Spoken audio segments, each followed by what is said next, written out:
Est-ce que tu connais la musique d'Anne Sylvestre, d'Yvette Guilbert et de Brigitte Fontaine? Oui? Non? Dans les deux cas, j'ai un spectacle pour toi. Bienvenue dans Théâtralité.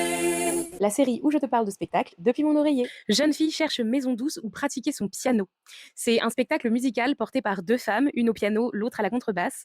Et le point de départ, c'est une femme enceinte qui revient dans la maison où elle avait l'habitude de jouer du piano, chez une dame qu'elle avait rencontrée via une petite annonce et qui vient de décéder. Et quand cette femme enceinte recommence à jouer du piano dans cette maison, le fantôme de la propriétaire se manifeste. Bon, par contre, c'est pas du tout un thriller, hein.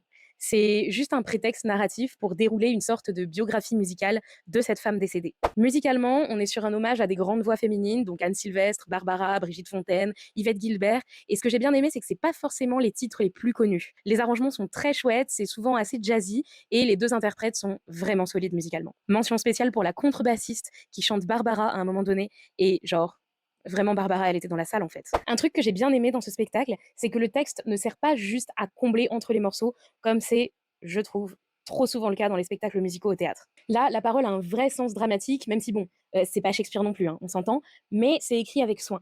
Et surtout, il y a un propos de fond, c'est pas gratuit, c'est pas juste un prétexte pour permettre aux interprètes d'enchaîner des musiques qu'elles aiment bien, quoi. En l'occurrence, le propos, c'est de retracer la vie d'une femme libre du XXe siècle, avec ses choix, ses luttes et ce qu'elle transmet aux femmes qui lui succèdent. Donc ça parle d'avortement clandestin, de violence conjugale, de micro-agressions sexistes banalisées, du poids des normes, de ce que c'est de ne pas avoir d'enfants à une époque où c'est quasiment obligatoire.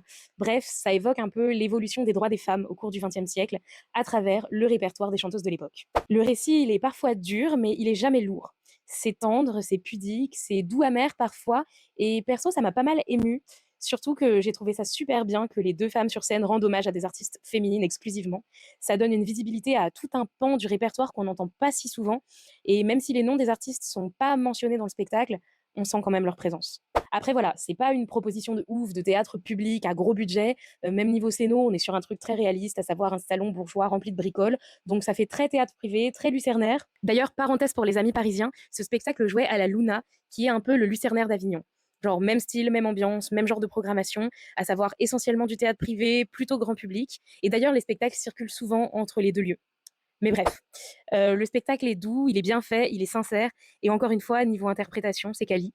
Donc, si tu veux une parenthèse musicale, poétique et féministe sans le crier, et bah, rejoins la Maison Douce. Comme d'habitude, si t'as vu ce spectacle, hésite pas à me dire ce que t'en as pensé dans les commentaires, et sinon, bah, dis-moi si ça t'a donné envie.